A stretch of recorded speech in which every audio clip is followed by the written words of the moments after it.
Good morning everyone, dear second year. आज आपका paper है पेडागॉजी ऑफ ज्योग्राफी। आपका टॉपिक है एटलस। एटलस दृश्य सामग्री।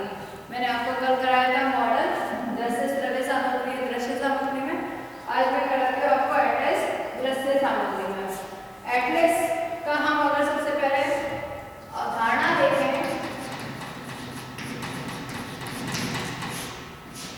भूगोल में एटलस मानचित्र और ग्लोब का महत्वपूर्ण स्थान होता है।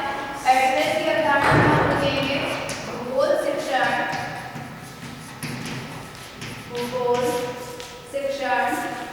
में एटलस भूगोल शिक्षण में एटलस का महत्वपूर्ण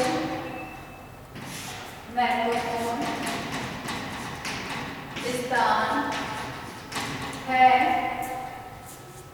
महत्वपूर्ण स्थान है क्योंकि विभिन्न प्रकार की सूचनाएं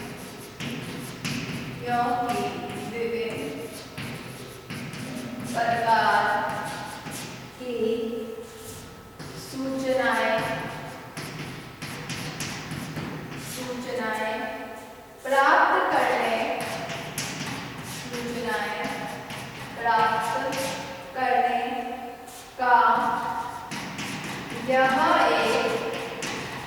यह एक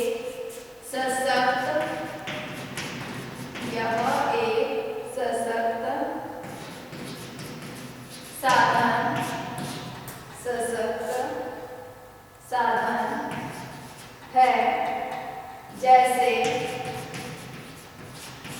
जैसे राजनैतिक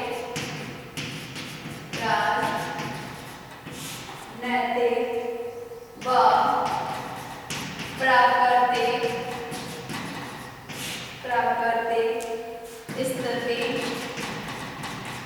राजनैतिक प्राकृतिक स्थिति, खनिज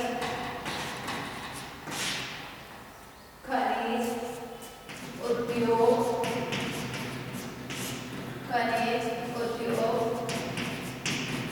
व्यापार आदि से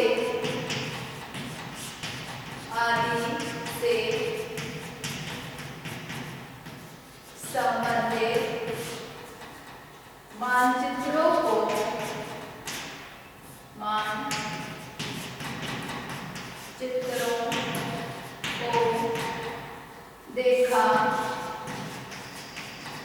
देखा जा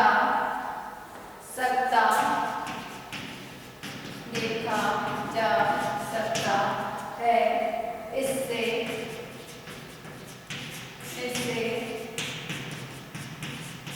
छात्रों में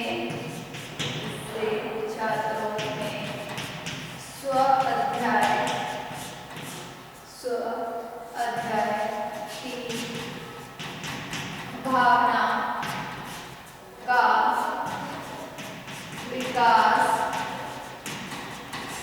अध्ययन की भावना का विकास हो जाता है। एटलस की अवधारणा में हम कहेंगे कि भूगोल शिक्षण में एटलस का क्या है, महत्वपूर्ण स्थान है। एटलस एक भूगोल मानचित्र है। बिना इन तीनों साधनों के भूगोल का अध्ययन करना असंभव होता है। हम ये कह सकते हैं कि अगर कोई भी भूगोल अध्यापक है या भूगोल विद्यार्थी है या कोई भूगोल वेत्ता है, वो भूगोल का स्पष्ट ज्ञान या स्पष्ट जानकारी तभी दे सकता है जब वो मानचित्र, ग्लोब और एटलस का ज्ञान अच्छे से जानता हो और तीनों का प्रयोग करते हुए बालकों को उसके माध्यम से भूगोल का स्पष्ट ज्ञान प्रदान करने में हम ये कह सकते हैं कि सक्षम हो। क्योंकि एटलस क्या है, विभिन्न प्रकार की, महत्वपूर्ण क्यों मानी गई है, क्योंकि विभिन्न प्रकार की सूचनाएं प्राप्त करने का ये क्या है, एक सशक्त साधन है। जैसे राजनीतिक, प्राकृतिक स्थिति, खनिज है, उद्योग है, व्यापार है आदि से संबंधित मानचित्रों को देखा जाता है। मतलब एटलस के अंतर्गत हम राजनीतिक, प्राकृतिक, खनिज,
अधिक प्रसिद्ध है, इटली में बनी एटलस से अधिक प्रसिद्ध है।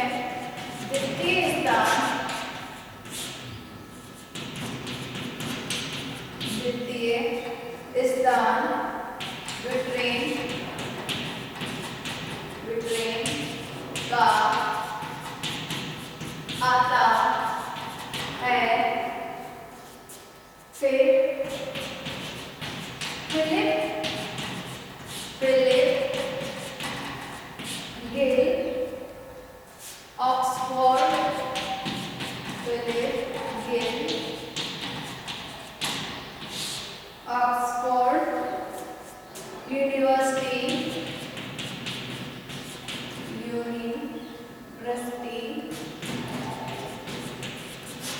ऑक्सफोर्ड यूनिवर्सिटी प्रेस द्वारा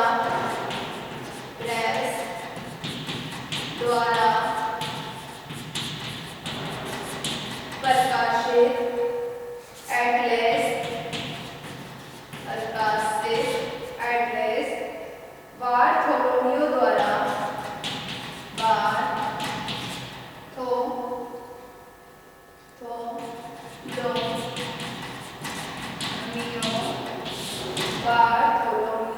द्वारा बार्थोलोम्यू द्वारा प्रकाशित एटलस, जिसमें क्या है 32 मानचित्र,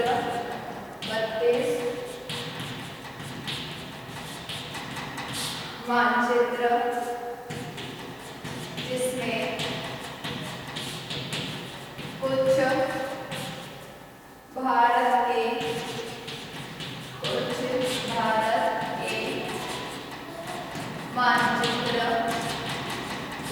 भारत के मानचित्र है। भारत के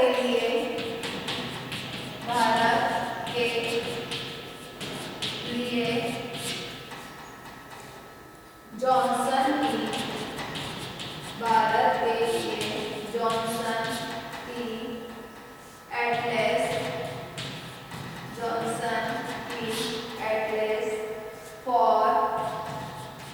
एटलस फॉर इंडियन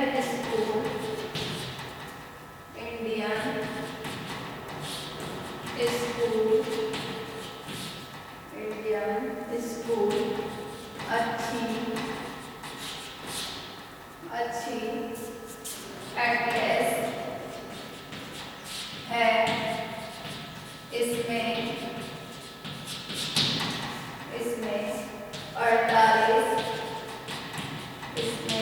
48 मानचित्र है। इंपीरियल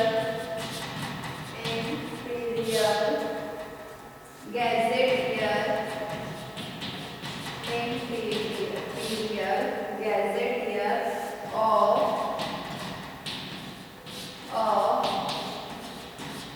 इंडिया में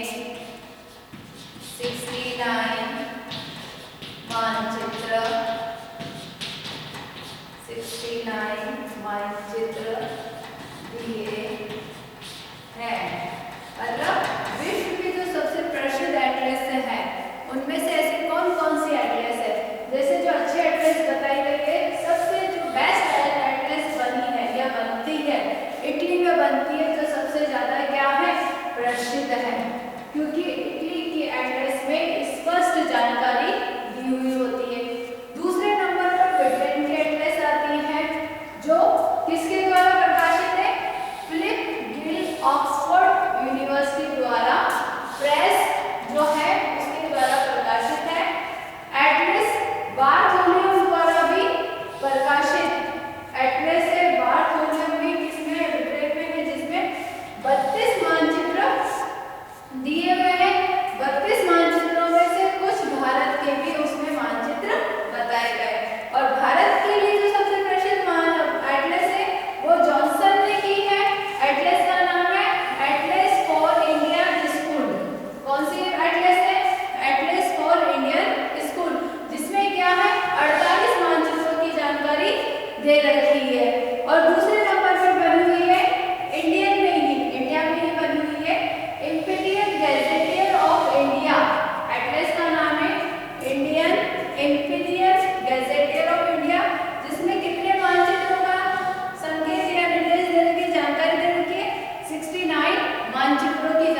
देश का, दुनिया का इस तरीके से अध्ययन करते हैं। लेकिन एटलस में हमें बहुत सारी जानकारी एक साथ ही प्राप्त हो जाती है।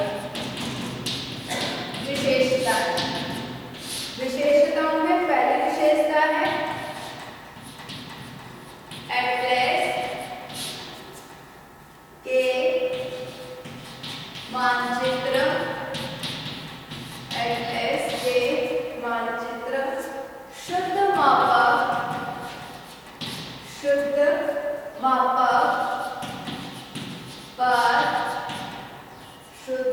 मापक पर बने हो। मतलब एटलस का जो मानचित्र है क्या होना चाहिए, शुद्ध मापक पर बना हुआ होना चाहिए, तो ही इसकी हम ये कह सकते हैं अध्ययन करने में सही रहेगा, नहीं तो अध्ययन करने में सही नहीं होता है। एटलस छात्रों के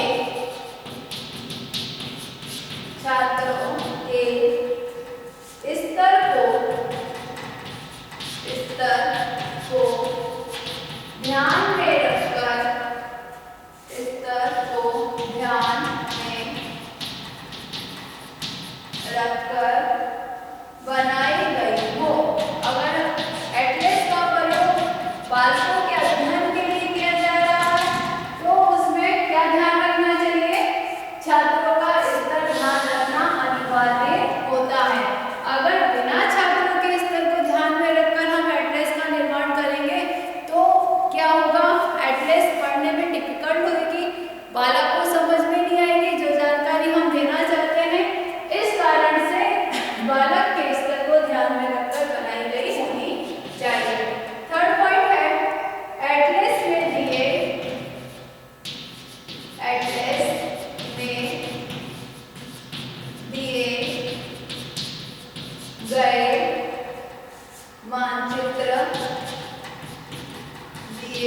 गए मानचित्र साफ व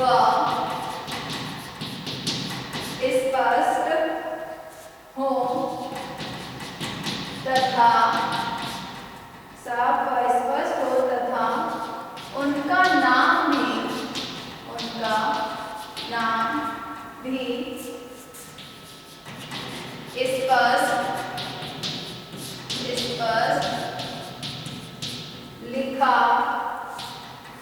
स्पष्ट लिखा होना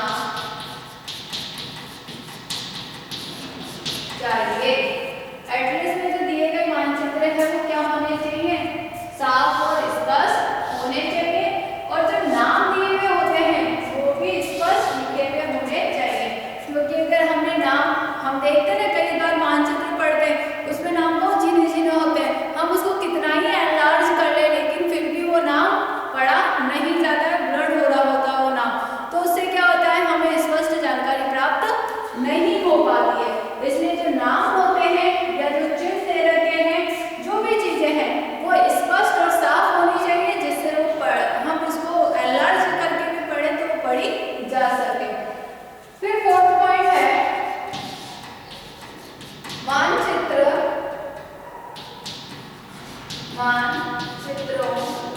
के साथ पैमाना व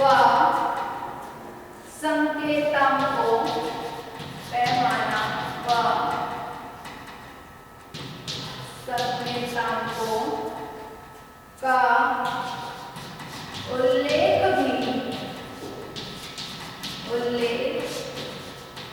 भी होना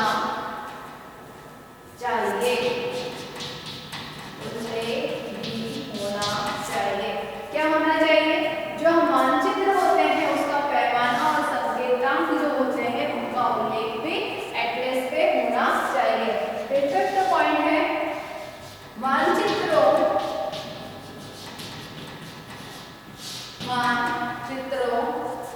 का निर्माण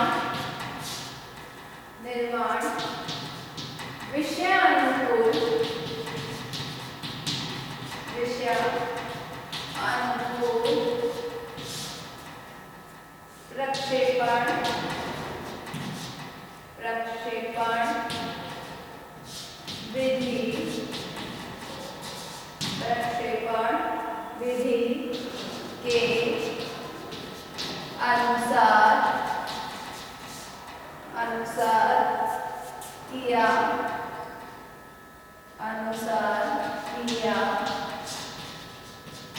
जाना चाहिए। क्या करना चाहिए कि मानचित्रों का जब हम निर्माण कर रहे हैं तो विषय अनुकूल प्रक्षेपण विधि के अनुसार किया जाना चाहिए, क्योंकि एटलस में कोई एक मानचित्र तो होता नहीं है, कई सारे मानचित्र होते हैं। फिर 6 पॉइंट है,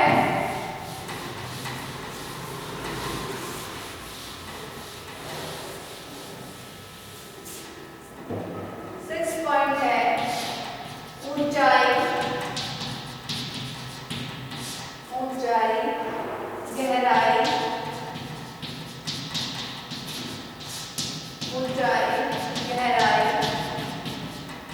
प्रदर्शित करने के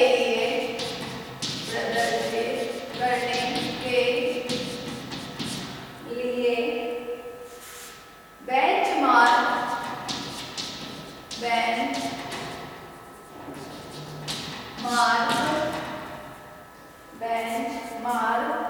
व समोच्च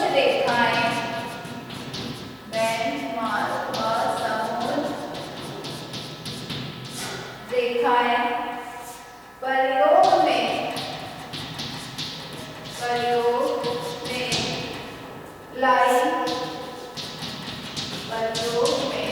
लाई गई हो। जो ऊंचाई और गहराई प्रदर्शित करती है, मतलब कहाँ पर कौन सा पहाड़ कितना ऊंचा और कितना गहरा है, इसको हम प्रदर्शित कर रहे हैं। तो प्रदर्शित करने के लिए बेंचमार्क या समोच्च रेखाओं को प्रयोग में लाना चाहिए। अगर इन दोनों का प्रयोग नहीं करा गया है तो हम एटलस की सही जानकारी, एटलस के द्वारा हम क्षेत्र की स्थिति नहीं जान सकते हैं, वहाँ की किसी पहाड़ की है, पठार की है, स्थान की है, जगह की है कि वो कितना ऊंचा और कितना गहरा है। उसके लिए समोच्च रेखाओं का प्रयोग करना अनिवार्य है। 7 पॉइंट है, एक मानचित्र में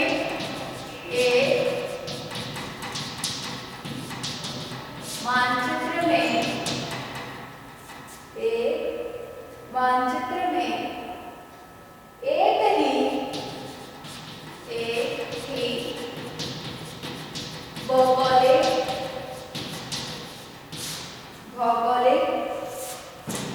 तथ्य स्पष्ट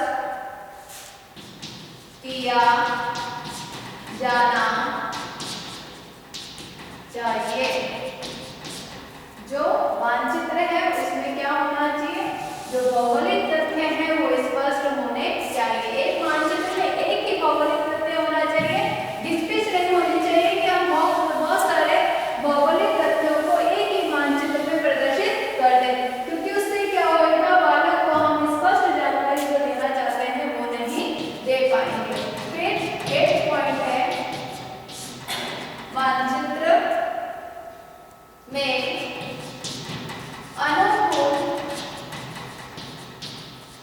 अनुकूल रंगों का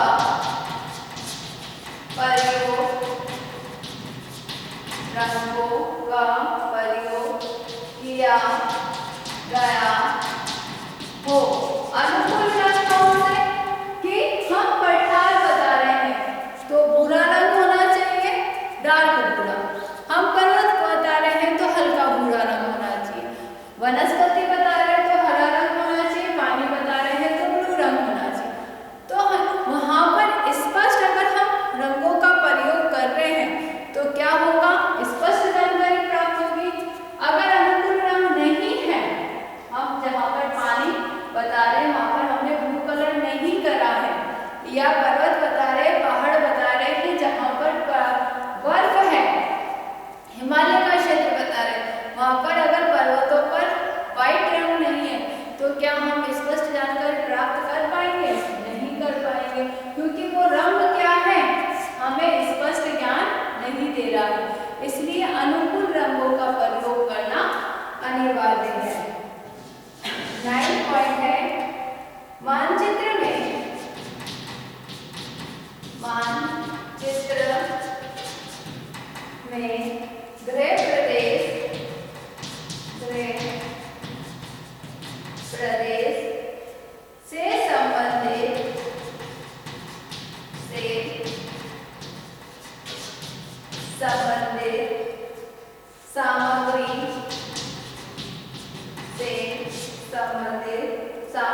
मानचित्र में हम गृह प्रदेश से संबंधित जितनी भी जो सामग्री है उसकी उपेक्षा नहीं की जानी चाहिए।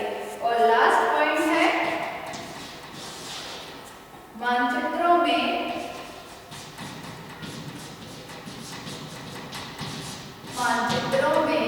विभिन्नता, मानचित्रों में विभिन्नता हो, मतलब जो मानचित्र हैं वो अलग अलग होने चाहिए। अगर एक एड्रेस में 48, 49, 69 हम मानचित्र बता रहे हैं लेकिन सभी अलग अलग होने चाहिए, विभिन्नता नहीं होगी, एक समान लगेंगे तो बालकों को वो समझ में ही नहीं आएंगे।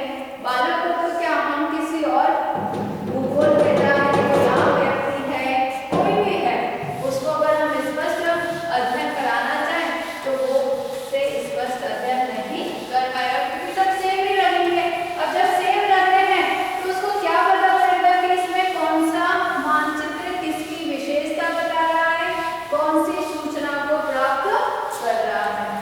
आज आपका पहला प्रश्न है एड्रेस किसे कहते हैं, इसकी